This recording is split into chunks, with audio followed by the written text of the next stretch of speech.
They laughed when she walked on stage. The sound wasn't loud but sharp enough to slice through the air. Some smiled politely, others hid their disbelief behind raised eyebrows. They didn't know what was coming. Before we dive in, tell us your city or country in the comments. Let's see how far this story travels. And if you love stories about people who refuse to break, hit subscribe. Under the bright lights of Yale's debate hall, she stood calm, hands steady, eyes steady. Every whisper said she didn't belong.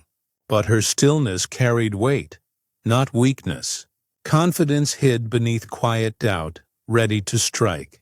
In a few minutes, the same room that laughed would forget how to breathe.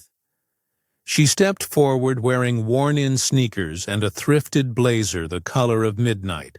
Her hair framed her face in natural coils, and a single notebook rested in her hand.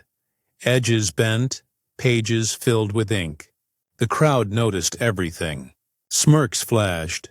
A few students leaned close, whispering guesses about where she came from. The judges exchanged quick glances, half curious, half dismissive. No Ivy League crest on her badge. No polished team behind her. Just Amara Johnson, the only black woman in the room, standing in a sea of tailored gray suits. Still, her smile didn't fade. It wasn't nerves that curved her lips. It was calculation. She knew exactly what they thought. And she was already building the argument that would tear it apart. Amara Johnson had grown up in Detroit, far from marble halls and manicured lawns. Her world was public schools, tight budgets, and teachers who made brilliance stretch farther than textbooks allowed. She found debate in a community center that smelled of dust and determination. Folding chairs, a shaky podium, second-hand dictionaries stacked beside chipped trophies. While other students traveled to national camps, Amara stayed home studying YouTube clips and free online lectures. She practiced arguments while waiting for buses, counterpoints while doing dishes. Her rhythm sharpened not from privilege but persistence. In those rooms, she learned how to hold attention without volume, how to turn personal pain into persuasive logic. By the time she graduated, her name circled through regional tournaments. Small clips of her speeches spread online, proof that excellence can bloom anywhere. Doubt became her favorite opponent, and she never lost to it again. Her growing online presence caught notice. Viewers admired how she dismantled complicated ideas with simple clarity. When Yale's National Invitational announced a slot for independent debaters, Amara hesitated only a heartbeat before clicking Apply. Weeks later, an email arrived. Accepted. She traveled to Connecticut with one suitcase and endless resolve. The campus looked like a movie. Stone walls, echoing corridors, names carved into tradition. But every glance reminded her she was an intruder in their story. Whispered jokes followed her to registration. Someone even asked if she was there to volunteer.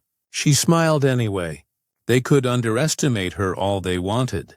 She hadn't come to fit in. She'd come to win. The first round buzzed with nerves and caffeine. Rows of polished teams rehearsed opening lines. Amara sat quietly at the back, flipping through handwritten notes until her turn came. The topic, global digital ethics. Competitors before her quoted philosophers and tech executives, stringing jargon into confidence. When her name echoed across the room, she walked forward, steady, unhurried. Her voice surprised them, low, calm, certain. She opened with a story instead of a statistic, grounding theory in real-world consequences. Each point connected like gears clicking into place. Judges stopped glancing at timers. Students stopped whispering. When she finished, she simply nodded and stepped back. No applause, just silence thick with shock. The laughter from earlier had vanished. For the first time that day, they realized she wasn't decoration. She was competition. By the next morning, the whispers had changed tone. That independent girl from Detroit? She's good. Amara kept her head down, rereading her notes, blocking out noise. Round two's topic twisted around international trade and moral responsibility. Others stumbled through citations. She spoke from cause and consequence. Her calm under pressure became her weapon. Each rebuttal landed clean, confident, irrefutable. Judges began jotting notes faster. Rivals started to listen harder. She didn't gloat, didn't grin, just adjusted her papers and prepared for the next strike. The scoreboard flickered. Her ranking climbed higher. But inside, she wasn't celebrating. She knew the hardest rounds were still ahead. And every success only made the next opponent hungrier to see her fall. By round 3, tension filled the air. The reigning champions took their seats across from her. Polished, practiced, confident. They'd won this tournament 2 years in a row and treated her like a warm-up act. When the timer started, they spoke fast and flawless, their words sharp but hollow. Amara listened, pen steady, noting every weak point they thought she'd miss. Then, when her turn came, she stood with quiet certainty. Each sentence hit with precision. Every flaw in their logic became a crack she widened until their case collapsed under its own weight. The room went still.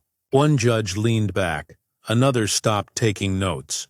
When she ended her final rebuttal, something unexpected happened. The judges applauded. Not in deliberation, but in awe. Whispers rippled through the audience.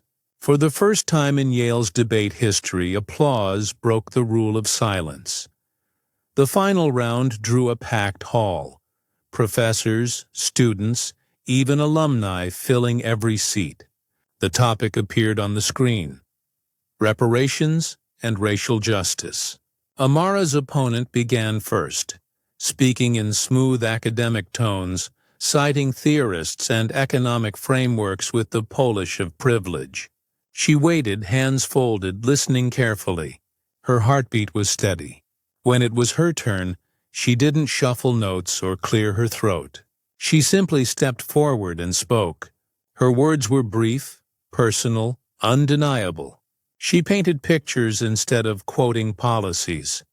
Families denied opportunity. Children growing under the weight of decisions they never made. Her voice carried more than sound. It carried truth. Every pause felt deliberate. Every line a mirror to the system around them. In 3 minutes, she cut through decades of theory with one lived reality. By the time she stopped, the audience wasn't breathing.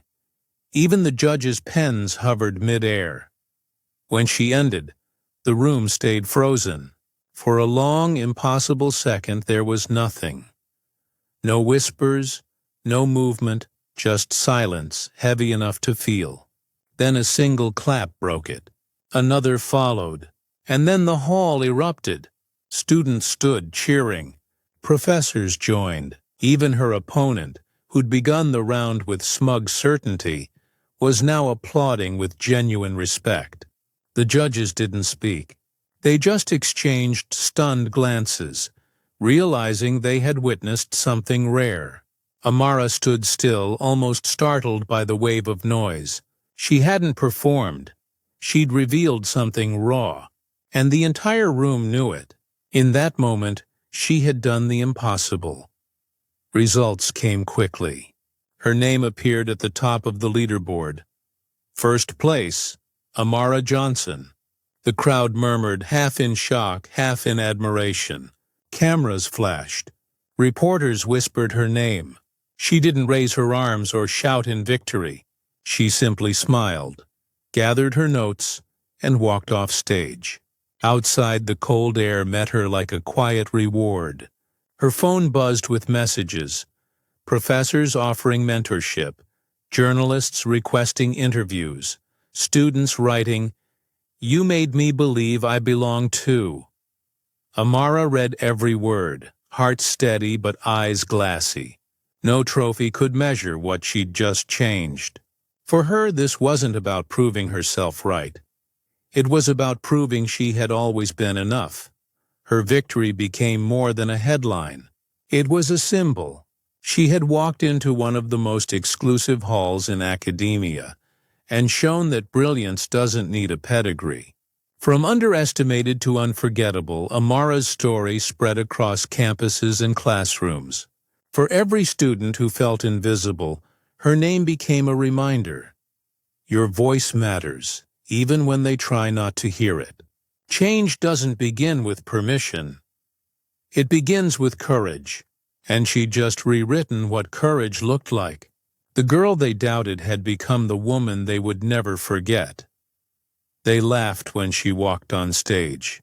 Now her name echoes in every debate room that once dismissed her. If you're watching this, remember, brilliance doesn't come from where you start. It comes from refusing to stop. Tell us where you're watching from, and tag someone who needs this reminder. Because for every voice silenced by doubt, there's another waiting to rise. And Amara Johnson proved one truth they can't debate. You don't need permission to be powerful.